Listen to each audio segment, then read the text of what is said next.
My Weirder School, Book Number 7, Miss Kraft is Daft. Written by Dan Gutman. Pictures by Jim Pillot. Chapter 7, The Truth About Miss Kraft. After we finished the math lesson, it was time for lunch. We had to walk in single file 1,100,000 miles to the vomitorium. I sat with Alexia and the guys, but Andrea and Emily weaseled their way onto the end of our table. They are so annoying. We all had peanut butter and jelly sandwiches, except for Ryan. He had a turkey witch sand, which is a sandwich that has the meat on the outside and bread in the middle. Miss Kraft is weird, I said. Yeah, I thought she was going to be cool when she was doing all that clown stuff, said Michael. But then she made us do math. She's just like every other teacher, said Alexia. All she ever wants to do is teach us stuff. Yeah, she's no fun at all, I said. That's when little Miss Know-It-all had to open her big mouth. Learning is a good thing, you know, Andrea said.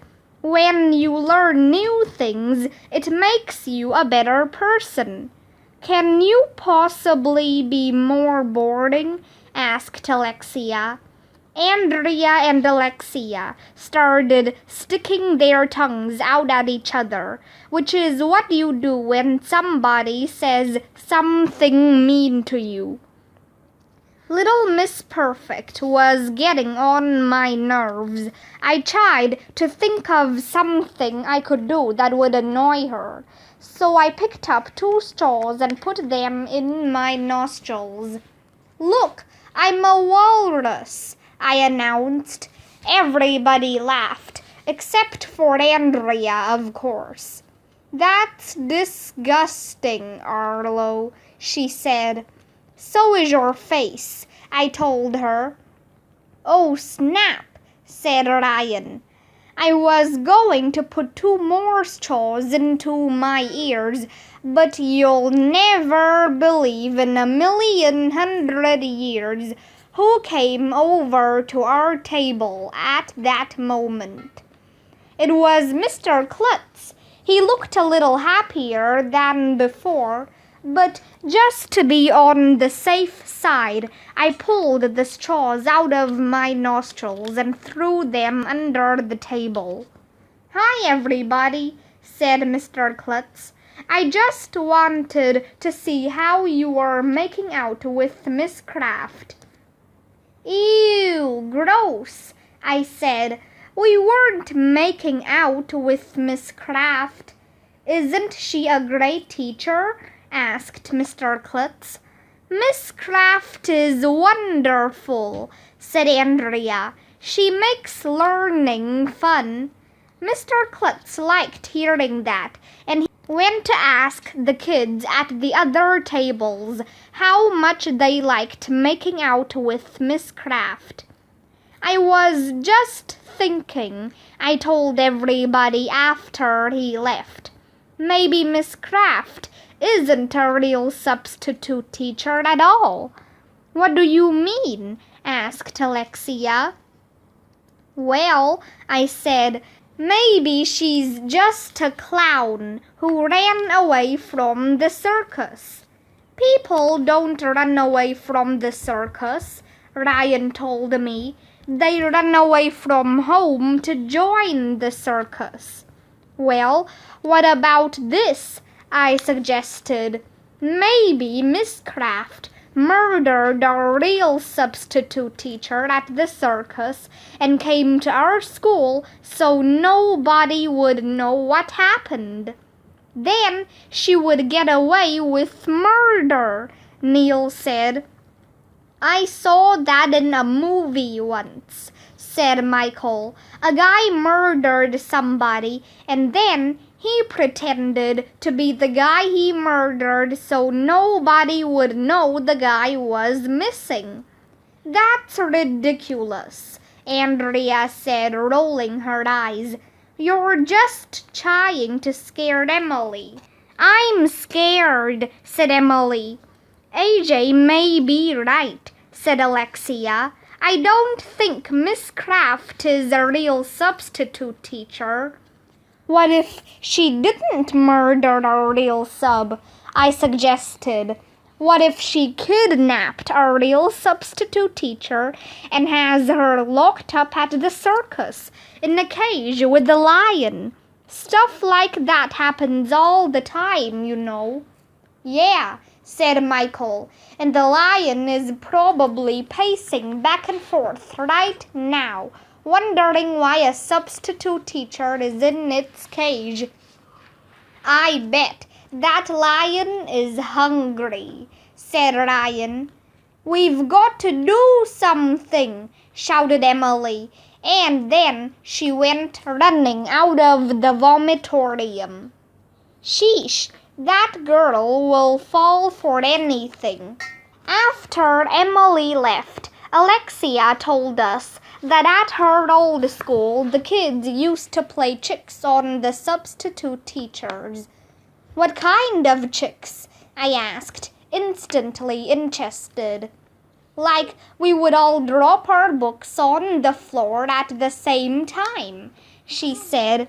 The substitute teacher would be talking, and then suddenly there was a loud boom. It was hilarious. We should do that, said Ryan. Yeah, said Michael. That would be cool.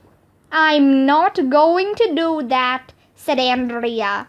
You heard what Mr. Klutz said about behavior. You're going to get in trouble. You might get suspended.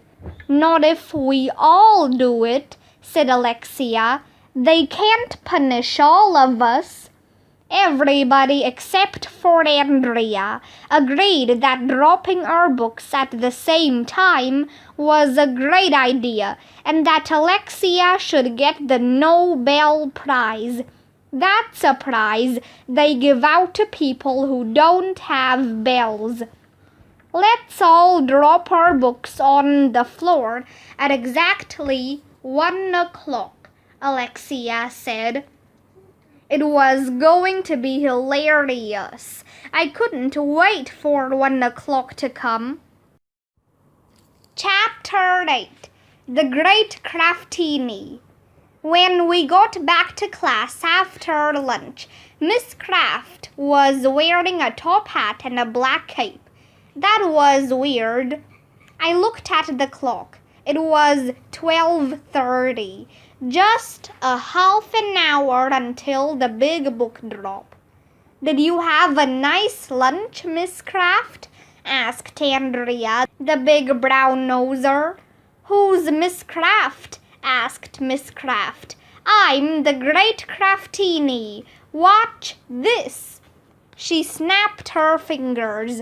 There was a big puff of smoke. An empty desk in front of the room disappeared. Cool, we all yelled. How did you do that? Asked Alexia. Oh, a magician never reveals her secrets, said Miss Kraft. Can you make Andrea disappear? I asked. Oh, snap, said Ryan. That's mean, Arlo, said Andrea. Kids learn fast when you combine teaching with magic, Miss Kraft told us. Here, I'll show you. Grab this rope, AJ, and tie me up. Tie you up? I asked. Are you sure? Sure, I'm sure, said Miss Kraft. Go ahead, make it really tight. I wrapped the thick rope around and around Miss Kraft until she was completely wrapped from head to toe. Then I tied the ends together tightly. There was no way she could escape. "Excuse me," said Andrea. "What could we possibly learn from this?" "A lot," said Miss Kraft. "While I try to escape from the ropes, I want you kids to write down the 50 American states in ABC order. If I can't escape in 5 minutes, or you don't have the states in order, a 500-pound weight will fall on my head." We all looked up at the ceiling. There was a big weight hanging over Miss Kraft's head. "Miss Kraft is Daft." "That's crazy," yelled Neil the nude kid. "Please don't do this, Miss Kraft," begged Emily. "It's very dangerous." "I must do it," said Miss Kraft. "It's the only way you will learn. Hurry, the clock is ticking." "Alabama," Ryan shouted. "The first state is Alabama. Somebody write it down." Emily grabbed a sheet of paper and a pencil. Everybody started yelling out states. "Alaska," yelled Andrea. "It's Alabama, Alaska, Arizona, Arkansas. What's next?" "Wyoming," I yelled. "No, dumbhead," said Andrea. "Wyoming comes last." "I knew that," I lied. "California," shouted Michael. "The next state is California, and then comes Colorado and Connecticut." Emily wrote the states down as fast as she could. Miss Kraft struggled to free herself from the ropes, but I had wrapped them pretty tightly. "4 minutes left," shouted Alexia. We racked our brains to put the states in ABC order. Delaware, Florida, Georgia, Hawaii, Idaho. This was hard to do. "Hurry," Emily shouted. 3 minutes left. Everybody was freaking out. We got Illinois, Indiana, Iowa, and Kansas. Miss Kraft couldn't get free from the ropes. She was grunting and sweating. "Kentucky," Andrea shouted. "Then comes Louisiana." 2 minutes left, shouted Neil. We got all the M states: Maine, Maryland, Massachusetts, Michigan, Minnesota, Mississippi, Missouri, and Montana. 1 minute left, Ryan shouted. "Hurry!" "Nebraska and Nevada," shouted Alexia. "And then all those new states," shouted Neil. "New Hampshire, New Jersey, New Mexico, and New York." We were running out of time, and there were still a lot of states left. In a few seconds, the 500-pound weight was going to drop on Miss Kraft's head. "North Carolina," Andrea shouted. "North Dakota, Ohio, Oklahoma." 5 seconds left, shouted Ryan. "There's no more time," shouted Andrea. "Oh no!" I closed my eyes so I wouldn't have to see the 500-pound weight fall on Miss Kraft's head. That's when the most amazing thing in the history of the world happened. You'll never believe who walked into the door at that moment. Nobody. It would hurt if you walked into a door, but you'll never believe who walked into the doorway. It was Mr. Klutz. "What's going on in here?" he hollered. "Why is Miss Kraft tied up with rope? Who did this to her?" Everybody looked at me. "AJ," shouted Mr. Klutz, "why would you tie up your teacher with ropes?" Is that any way to show respect to a substitute? What did I tell you about behavior? But, I said. Everybody started giggling because I said but, which sounds just like but, even though it has one less T. I'm keeping an eye on you, young man, yelled Mr. Klutz. You are this close to being suspended. I wanted to go to Antarctica and live with the penguins.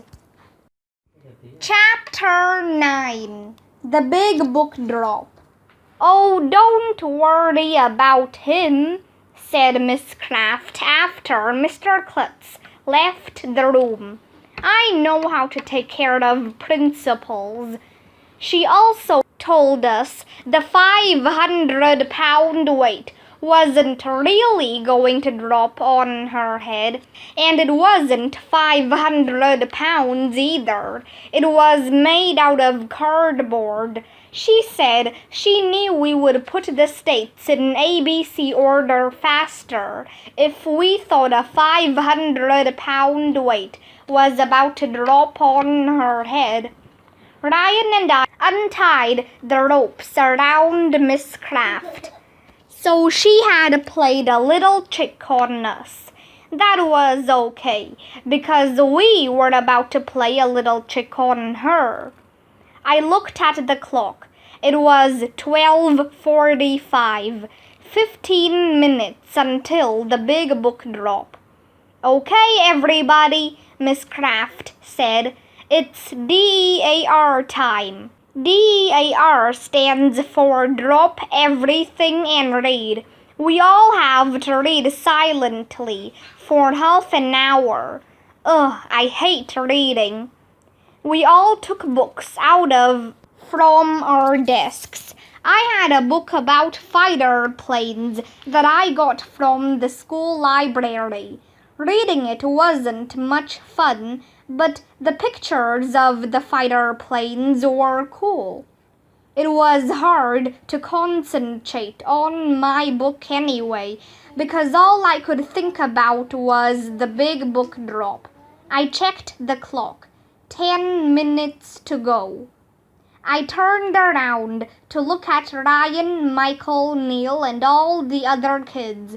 Everybody was reading silently. Miss Kraft was sitting at Mr. Granite's desk, reading a book called Magic Tricks for Dummies. I moved my pile of books to the edge of my desk so it would be easier to drop them on the floor. It was going to be hilarious when we all dropped our books at the same time. 5 minutes to go. I could barely even look at my book about fighter planes. It was almost 1 o'clock. Out of the corner of my eye, I saw Ryan passing a note to Michael. I figured he was reminding Michael to drop his books at 1 o'clock. There were only a few minutes left. Kids were snickering and whispering and passing notes back and forth. I looked at the second hand on the clock.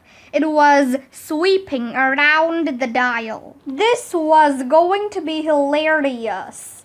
The second hand was getting close to the top. 12 seconds left. I got ready for the big book drop.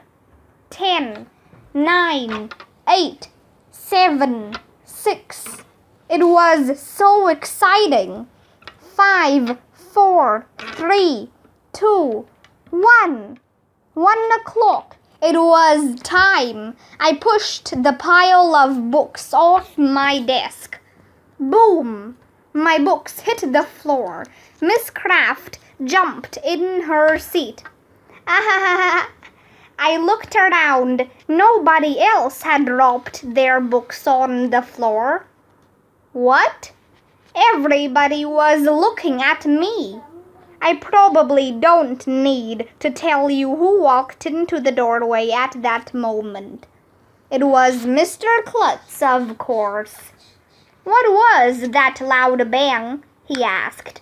Arlo dropped a bunch of books on the floor. Andrea said, a little smile on her face. Why did you do that, AJ? Asked Mr. Klutz. He looked mad. I thought everybody was going to drop their books at 1 o'clock, I explained. That was the plan. The plan? Said Mr. Klutz. You planned to have everyone drop their books on the floor? Is that your idea of fun? One more stunt like that and you will be suspended, young man. But, everybody started giggling because I said but again.